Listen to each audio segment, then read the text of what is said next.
आज के कहानी का शीर्षक है वीर। प्रयागराज शहर, जहां गंगा, यमुना और सरस्वती का संगम होता है, वहां का एक छोटा सा मोहल्ला कटरा।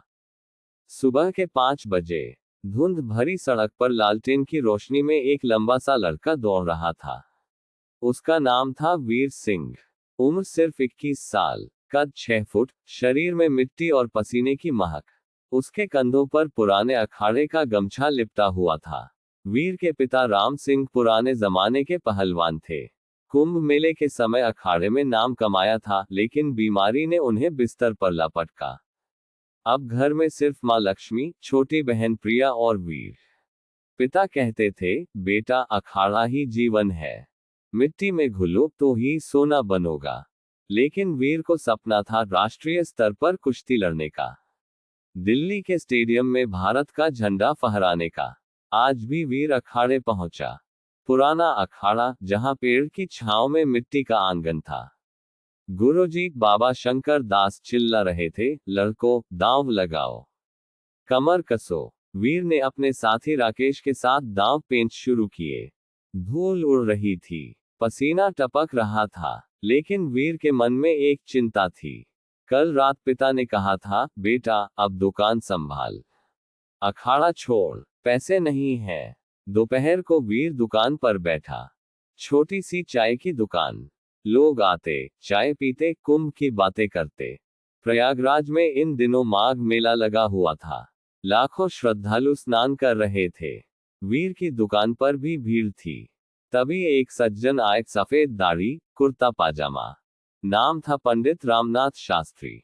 वे पुराने अखाड़े के जानकार थे। बेटा, तुम वीर सिंह हो ना? राम सिंह के बेटे, शास्त्री जी ने पूछा। जी सर, वीर ने सिर झुकाया। सुनो, कल अखाड़े में एक बड़ा मुकाबला है, जिला स्तर का, लेकिन तुम्हारा नाम नहीं है। क्यों? वीर चुप रहा। पैसे की बात थी। एंट्री फीस, ट्रैवल, खाना। घर की हालत ऐसी कि माँ दाल रोटी के लिए परेशान थी। शास्त्री जी मुस्कुराए। मुझे एक पुरानी कहानी याद आई, तुम्हारे दादा के समय की। अखाड़े के नीचे एक प्राचीन गुप्त कक्ष है। कहते हैं उसमें वीर मंत्र लिखा है। जो उसे पढ़ ले, उसकी हिम्मत दोगुनी हो जाती है। लेकिन वो मंत्र सिर्फ सच्चे योद्धा को मिलता है। वीर हंस दिया। सर, ये सब कहानियां हैं, असली ताकत तो मेहनत में है। फिर भी आज रात अखाड़े में आना, अकेले, मैं दिखाऊंगा। रात 9 बजे वीर अखाड़े पहुंचा। चांदनी में मिट्टी चमक रही थी। शास्त्री जी पहले से वहां थे। उन्होंने एक पुरानी ईंट हटाई। नीचे सीढ़ियां। वीर डर रहा था, लेकिन उतर गया। अंधेरा कमरा। दीवार पर प्राचीन हिंदी में कुछ लिखा था, मिट्टी से उठ, आकाश छू। शास्त्री जी बोले, ये मंत्र नहीं सिखाता है, हार मत मानो। तुम्हारे पिता ने भी यही सीखा था। लेकिन तुम्हें और कुछ चाहिए। कल के मुकाबले के लिए मैं तुम्हें स्पॉन्सर करूंगा, लेकिन शर्त है, जीतना पड़ेगा। और जीतकर तुम्हें एक काम करना होगा। क्या काम? मेला में एक बच्चा गुम हो गया है। उसका नाम अर्जुन। उसके माता पिता काशी से आए हैं। पुलिस कह रही है किडनैपिंग, लेकिन मुझे लगता है कुछ और राज है। तुम पहलवान हो, ताकतवर हो, उस बच्चे को ढूंढो। वीर ने सोचा, ये अलग तरह का दांव है। कुश्ती का मैदान नहीं, जीवन का। लेकिन उसने हामी भर दी। अगले दिन मुकाबला। अखाड़ा भरा हुआ था। प्रतिद्वंद्वी था बरेली का चैंपियन, नाम सूरज। कद काठी वीर से भी बड़ा। पहले राउंड में सूरज ने वीर को पटक दिया। भीड़ ने तालियां बजाईं। वीर के मन में पिता का चेहरा घूम गया। माँ की चिंता, बहन की पढ़ाई, और वो गुम बच्चा। दूसरे राउंड में वीर ने दांव बदला। मिट्टी से उठ, आकाश छू। उसने सूरज की कमर पकड़ी, घुमाया और धड़ाम। सूरज गिरा। रेफरी ने हाथ उठाया। वीर जीत गया। शास्त्री जी ने गले लगाया। अब असली खेल शुरू। मेला क्षेत्र, लाखों लोग, गंगा किनारे घाट। वीर ने पता लगाना शुरू किया। अर्जुन आखिरी बार स्नान घाट पर देखा गया था।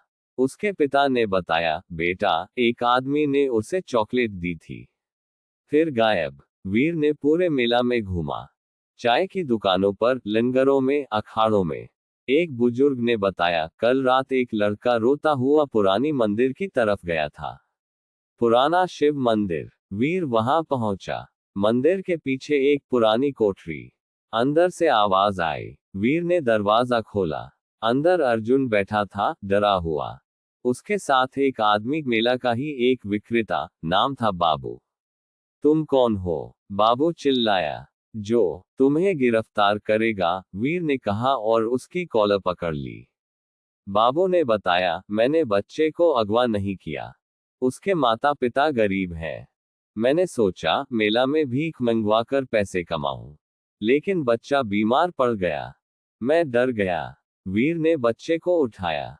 पुलिस को फोन किया। शास्त्री जी भी आ गए। बच्चे के माता पिता रोते रोते लपके। अगले दिन अखाड़े में खबर फैल गई। वीर अब लोकल हीरो था। लेकिन उसकी खुशी अधूरी थी। पिता अभी भी बीमार थे। घर में पैसे की तंगी।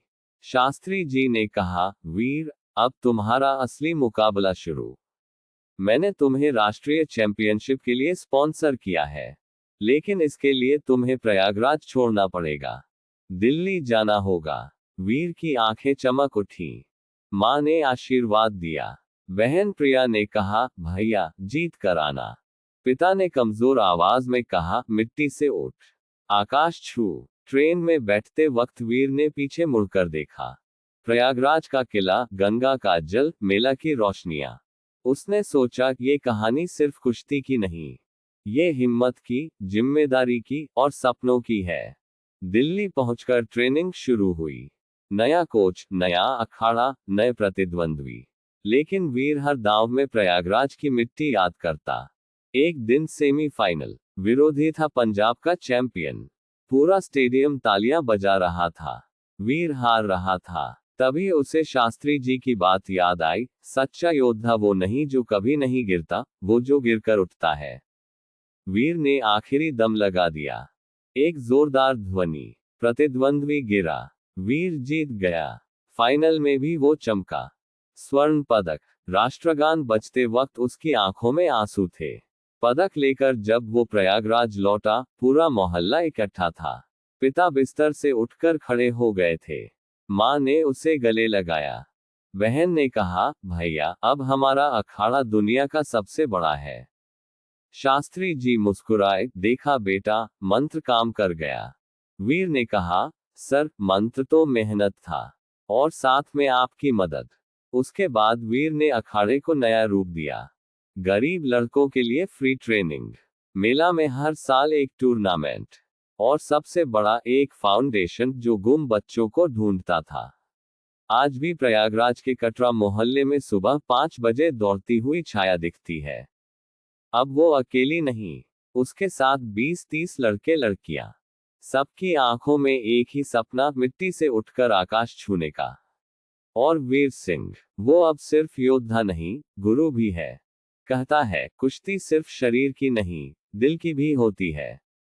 प्रयागराज की मिट्टी में वो ताकत है, जो दुनिया को हिला सकती है।